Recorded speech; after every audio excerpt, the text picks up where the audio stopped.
Bismillahirrahmanirrahim. Assalamualaikum warahmatullahi wabarakatuh. Perkenalkan, nama saya Rahmadin Dwi Adansyah, program studi Ekonomi Syariah, Fakultas Ekonomi dan Bisnis Islam, Institut Para Hikmah Indonesia. Nah, teman-teman sekalian, pada kesempatan kali ini saya akan menjelaskan mengenai Pancasila sebagai dasar ilmu pengetahuan. Nah, untuk pertama, alangkah baiknya jika kita mengetahui apa yang dinamakan dengan Pancasila, apa yang dinamakan dengan ilmu dan pengetahuan. Nah, ilmu merupakan sebuah dasar negara Indonesia yang memiliki 5 sila di dalamnya, yang dimana 5 sila tersebut adalah 5 sila yang berfungsi dalam pembangunan Indonesia dan juga sebagai pedoman dalam masyarakat Indonesia untuk berkehidupan di negara Indonesia. Nah, dimana dalam 5 sila tersebut memiliki 5 makna yang penting, yaitu makna ketuhanan, makna kemanusiaan, makna persatuan, makna kerakyatan, dan makna keadilan. Nah, ini adalah hal yang penting dalam pembangunan Indonesia karena sebuah pedoman dan pegangan dalam berpendirian hidup di masyarakat dan juga sebagai bermoral dalam bermasyarakat. Nah, teman-teman sekalian, berbicara tentang ilmu dan pengetahuan merupakan dua hal yang berbeda. Berbeda pula maknanya, berbeda pula katanya. Jadi, ilmu merupakan sebuah pengetahuan yang telah ditetapkan atau diresmikan berdasarkan metode-metode tertentu. Sedangkan pengetahuan adalah sebuah hal yang kita ketahui berdasarkan sebuah fenomena yang kita lihat atau fenomena yang kita rasakan. Jadi, dua hal ini adalah berbeda. Nah, jika digabungkan ilmu pengetahuan, berbeda pula lagi maknanya, yaitu ilmu pengetahuan merupakan kesatuan fenomena yang dimana fenomena tersebut memiliki sebuah kelogisan, rasionalitas, subjektif, objektif, edukatif, empiris dalam pemikiran manusia. Nah, teman-teman sekalian, berbicara tentang Pancasila sebagai paradigma ilmu, penting halnya Pancasila sebagai pengembangan ilmu bagi mahasiswa, yang dimana hal tersebut bertujuan untuk memperlihatkan kepada mahasiswa peranan Pancasila sebagai rambu-rambu normatif dalam pengembangan ilmu di Indonesia.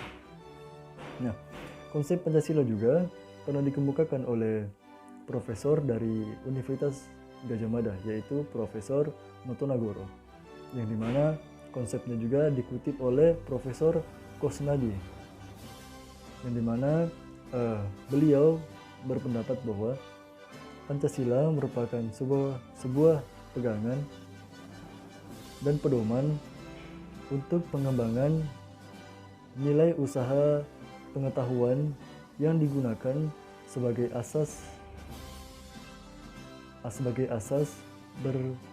berpendirian hidup.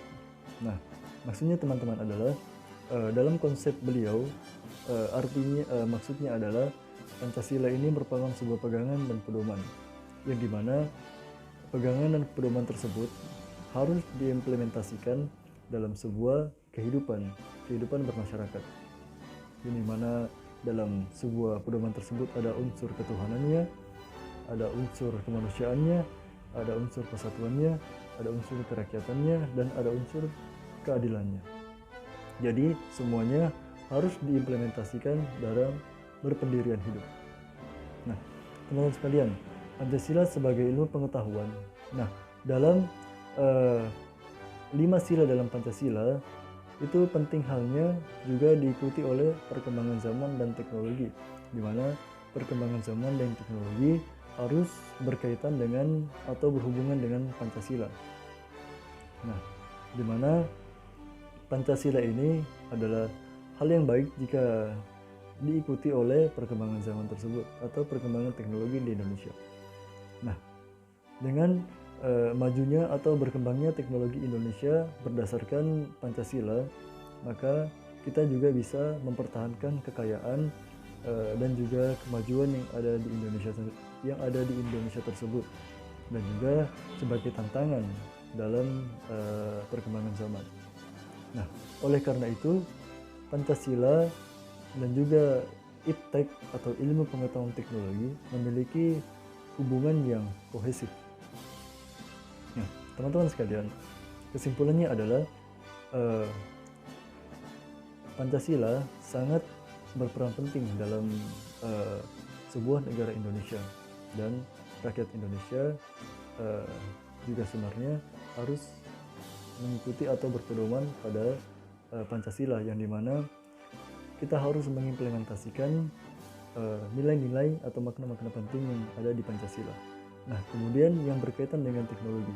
Nah, berkaitan dengan teknologi merupakan sebuah budaya dari manusia atau masyarakat Indonesia, yang dimana hal tersebut perlu digunakan untuk menjaga persatuan dan kesatuan negara Indonesia, yang dimana kita ketahui bersama perkembangan teknologi dan zaman saat ini sangat-sangat canggih, yang dimana hal itu baik jika digunakan dalam mempertahankan negara Indonesia kita ini. Nah, oleh karena itu, perkembangan ilmu pengetahuan dan teknologi sangat penting untuk sebagai patokan keadilan kesejahteraan manusia. Nah, sekian yang dapat saya sampaikan mengenai penjelasan saya tentang Pancasila sebagai ilmu pengetahuan. Kurang dan lebihnya mohon dimaafkan. Wabillahi taufiq wal hidayah. Wassalamualaikum warahmatullahi wabarakatuh.